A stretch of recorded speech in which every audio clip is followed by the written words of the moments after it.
Alright, we're gonna make our own brisket rub today. Cause I'm out of the stuff I normally use, so I always wanna make my own anyway. So what we got is 50% of kosher salt, 50% butcher block ground black pepper, the pretty coarse ground pepper and salt, mixing that up. And then do me a favor, if I tell you to stop, hit the pause button, don't stop the video, because I don't like having to splice them back together, it's annoying. So we're gonna salt the floor. So we're gonna use this. We're gonna use granulated garlic, not powdered, granulated. Because powdered is rough. And I'm gonna use some of this True Texas barbecue sweet heat rub, just a little bit, because it's easier than mixing brown sugar. We're gonna use a little onion powder that is onion powder because she couldn't find granulated. So we're gonna use a little and hope it don't make a pasty mess.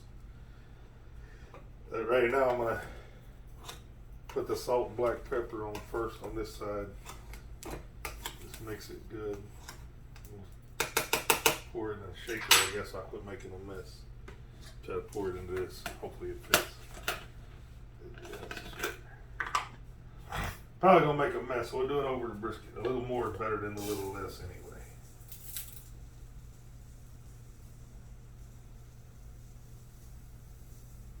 Look at that, it fit. Besides what I spilled on the floor.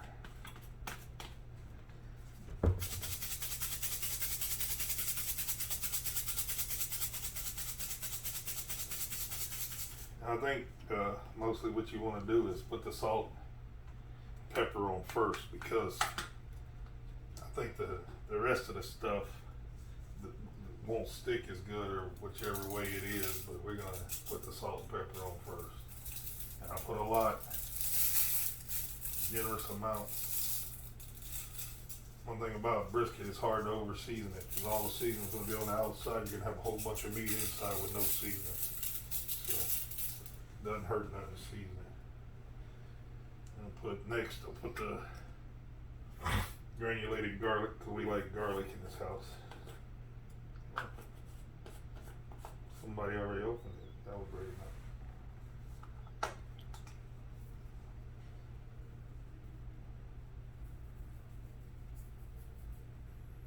And this is not science, I'm just gonna make it look right. And I am seasoning the bottom first, the bottom of the brisket. For those of you who don't know, in my opinion, is the part without the fat. The fat side is the top side.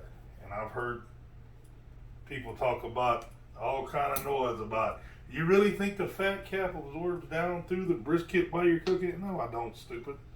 But what I do think is the fat melting on top of the brisket and running down the sides even is a little better than just having it drip off in the pit for no reason.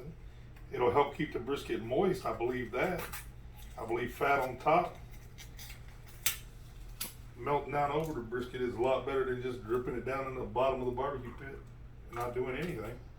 This is pretty granulated actually, but it's not just powdery. It's pretty powdery. Onion powder.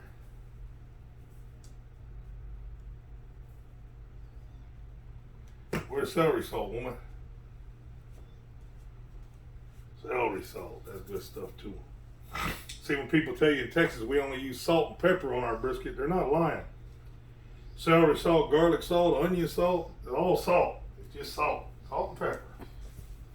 That's what they'll claim till they're dead, until you go in their kitchen and say, well, yeah, but I do put a little bit of this and a little bit of that. But it's salt and pepper. No. It's everything we can find to put on it we think might taste good. And then some. I don't know if I even like celery salt. Oh, I don't like celery. So we're gonna stop there. Mm-hmm. So we're gonna try to put some sweet heat on it too, but what's wrong with this stuff, babe?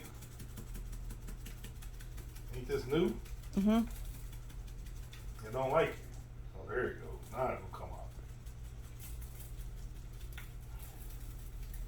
So at this point, I got so much seasoning on it, nothing's really sticking.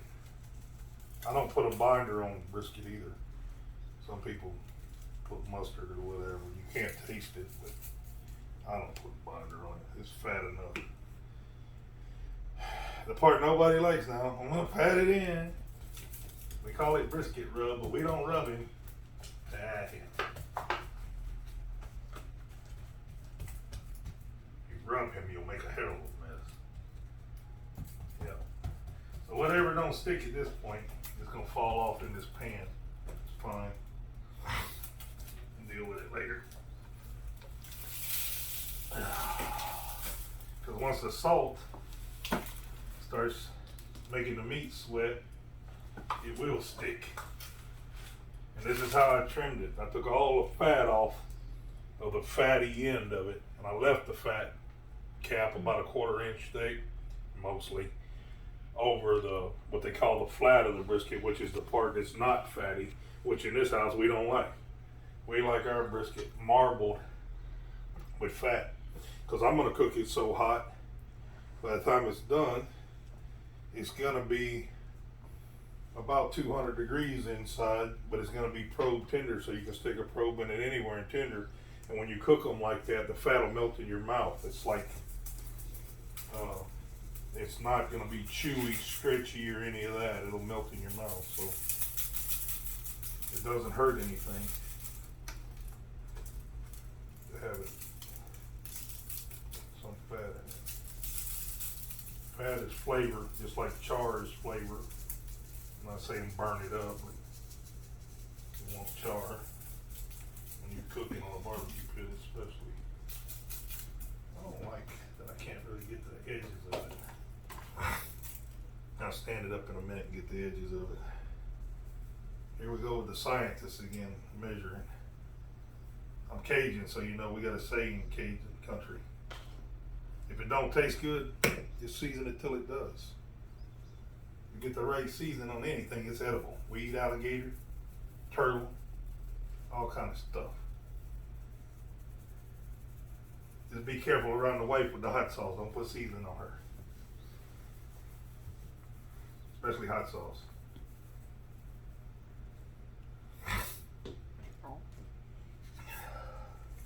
Which one did I forget? I forgot something else. Garlic powder? No. Yeah, the garlic. Forgot the garlic. We'll get to it. Season this baby up. When it goes on the barbecue pit, it's going just like this. Fast side up. We'll make sure it's looks pretty. Make sure it's kind of propped up, even if you have to put some barbecue wood under it or something, so fat doesn't pull up on it. You want it all to drain off, like I said it will do, drain off down the sides. Get that moisture. Keep the brisket from steaming all its juices out the top. That's what the fat will do for you, keep it sealed up. So, I wish I was measuring this. I'll have to go back later and look at the video and try to figure out how much of that did I put. If it's good. If it turns out borderline okay, we'll change it a little bit next time. That's a good looking brisket there. It wasn't good looking to start with. It was a whole bunch of freaking trimming involved. But we got a deal on them when we bought them, so we don't cry about trimming. How much a pound did you pay for this? $2, $3 a pound, something like that. Cheaper than hamburger meat right now.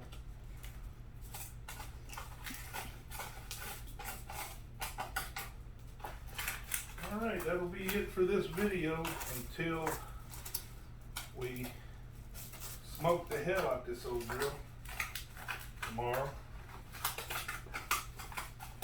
And come back with a follow-up video and let y'all know how it worked out. Thanks for watching. Maybe subscribe, I could use a few more. Stop. Alright, we're getting ready to wrap it here. We just pulled it off. This is what it looks like. That's the fat side. Bark's about where I want it. It does have a little wet spot here from it being kind of concaved or whatever, but that ain't gonna hurt nothing. Got lots of crispy bark. It's all stuck good. It's about 165, 170 inside. So we're gonna wrap it now and bring it up to 200 and then check it for probe tenderness. So this is everything's still running good on the pit. We're running about 260, 270, somewhere in there. So we're gonna wrap it up, put it back on there, come back to you later. All right, so here it is finished. I already took the fat cap. That's the top, the point, and this is the bottom. And I'd say it turned out all right. There's the juice out of it. And it's super tender and tastes great. So that's the end of it. Started about 5 this morning and let it rest about 4 hours, but it's over now. So, and it's only 6 o'clock in the evening. Thanks for watching.